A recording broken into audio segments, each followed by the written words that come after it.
ధ్యానంలోని మన అనుభూతులను పదాల్లో అభివ్యక్తీకరించడంలో మనం సఫలీకృతులం అవ్వలేకపోతూ ఉంటాం. The experiences through words. Gita is a compilation of all sorts of experiences one can go through in life. ప్రత్యేకించి ఒక వ్యక్తి యోగ సాధకుడైతే అతని జీవితంలో అనుభవించగల అన్ని రకాల అనుభూతుల సంకలనమే గీత. నాకు సంబంధించినంత వరకు మీ వ్యక్తిగత ఆధ్యాత్మిక అనుభవాలకు గీత పదాలను సమకూరుస్తుంది. మూగబోయిన వ్యక్తికి గీత మాటలు నేర్పుతుంది. మీ స్వీయ స్థితిని అర్థం చేసుకోవడంలో కూడా గీత మీకు తోడ్పడుతుంది. మీరు ఎప్పుడో ఏదో ఒక అనుభూతి చెంది ఉండొచ్చు, అయితే గీత చదివే వరకు మీకు ఆ విషయం అర్థమై ఉండదు. గీత చదివిన అనంతరం ఓహ్, ఇది నాకు తెలుసు, దీన్ని నేను అనుభూతి చెందాను అన్న అవగాహన మీకు ఏర్పడుతుంది. And he appreciates the conditions. అలా కాక ఒక సాధారణ వ్యక్తి గీతను చదివినప్పుడు శ్రీకృష్ణ భగవానుడు వెలుబుచ్చిన దశలను లేదా ఆధ్యాత్మిక స్థితులను అభినందించగలడు, కానీ ఈ స్థితులను నేను అనుభూతి చెందాను అని చెప్పలేడు. స్థితులను అనుభూతి చెంది మౌఖికంగా వ్యక్తపరచగలిగిన వ్యక్తికి అనుభూతి చెందలేని వ్యక్తికి మధ్య ఒక సూక్ష్మమైన తీక్షణమైన భేదం ఉంటుంది.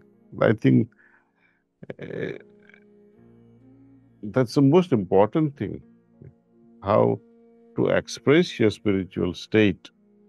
మీ ఆధ్యాత్మిక స్థితిని అభివర్ణించడం అన్నది అత్యంత ముఖ్యమైన విషయం. బాబూజీ మహారాజ్ ఆత్మకథ చదివినప్పుడు మనం బాబూజీ దాటిన అనేక ఆధ్యాత్మిక దశలను గురించి కూడా తెలుసుకుంటాం. In case of Gita, అయితే గీత విషయానికి వస్తే శ్రీకృష్ణ భగవానుడు తన స్థితుల గురించి కాక ఆధ్యాత్మికతను సాధన చేసే సమయంలో ప్రతి ఇతర వ్యక్తి ఎదుర్కొనే స్థితులను గురించి చెప్పారు. and Gita to me is nothing but నాకు సంబంధించినంత వరకు గీత అంటే అంతిమ సత్యాన్ని చేరుకునే సులువైన మార్గం. see when he talks, when you read Adhyaya number 10 and Sloka number 20, 10వ అధ్యాయం 20వ శ్లోకంలో మనం ఆ విధంగా కనుక అర్థం చేసుకోగలిగితే ఆయన తన నివాస చిరునామా లేదా వ్యక్తిగత ఈమెయిల్ ఐడి ఇచ్చారు. కృష్ణుడు ఎక్కడా అని మనం అడుగుతూ ఉంటాం. ఆయన మీకు తన చిరునామా ఇచ్చారు, కానీ ఒక్కరంటే ఒక్కరు కూడా ఆయనను నమ్మడం లేదు. ప్రతి హృదయంలోనూ నేను కొలువై ఉన్నాను అన్నారు ఆయన. we read again and again this Gita, but nobody takes it seriously. పదే గీతను చదువుతాం, కానీ ఆయన చెప్పిన మాటలలోని పరమార్థాన్ని గ్రహించాం. ఎందుకంటే ఆయన చెప్తున్నది ఒక సరళ సత్యం. కృష్ణుని మీ హృదయంలో ఉంచుకోవడం అంటే అది ఒక పెద్ద సమస్య.